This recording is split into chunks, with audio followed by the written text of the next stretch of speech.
Today's stick trick is the stick-on-stick roll. The first thing you want to think about is making sure that your left hand is low, that wrist is nice and low, and that you're not, when you're doing this, you're not moving your wrist up and down. Your wrist stays stationary while your right hand is doing a lot of the work.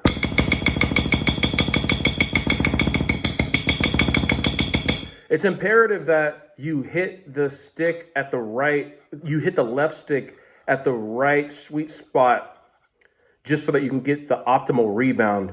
When I was in RCC and we did this, we had to, it was a lot of trial and error trying to figure out where on the stick that we were going to hit in order to make this thing work. And it really did depend on the type of stick we had. I don't remember exactly what stick we were using, but it was the DC50 by ProMark, I think, or the Skojos. I'm not really sure how ProMark models their sticks. I'm not sure how ProMark labels their sticks nowadays, but I think it might have been the Skojo. And we were like, yo, if it's Skojo, then we need to put it like right here or right here. If you put it too far down, close to the beat, you're not really gonna get that many. If you have it too far back, you run the risk of hitting your middle finger.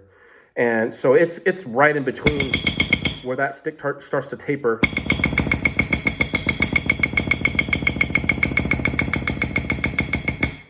And you want to make sure that it's fast enough to get all those bounces in the left. You can do it slower so that you can figure out just the sheer ergonomics and physics of what you're trying to do here. But the faster you do it, the more even it's going to be.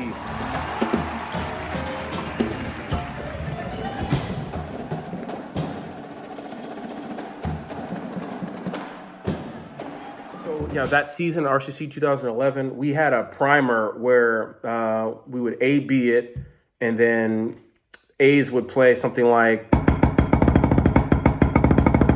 and then while the B's played the stick roll. The stick-on-stick roll. So maybe something like,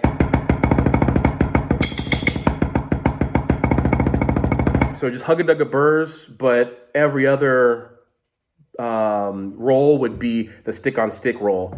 And we would clean the snare line accordingly, so making sure, so we would do the snares on the check first, and then the B's would add in, then we would switch. And that was a really good way that Regwa came up with in order to make that part more consistent. Yeah, so the checkpoints, again, you're going to want to make sure to review your hand is low and you're not moving your wrist up and down. And in the right hand, you're going to want to make sure that you're stroking it fast and not using a bunch of arm like that.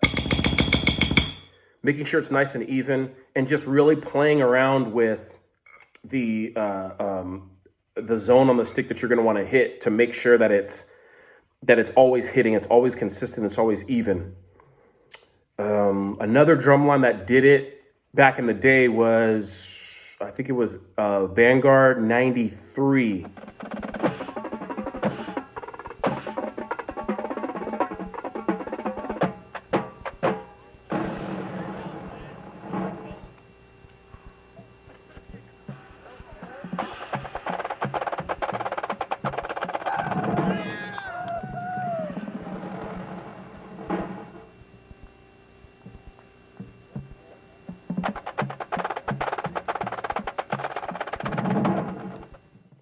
I would like to see more drumlines do it. It's a really cool trick, and it's really fun, and it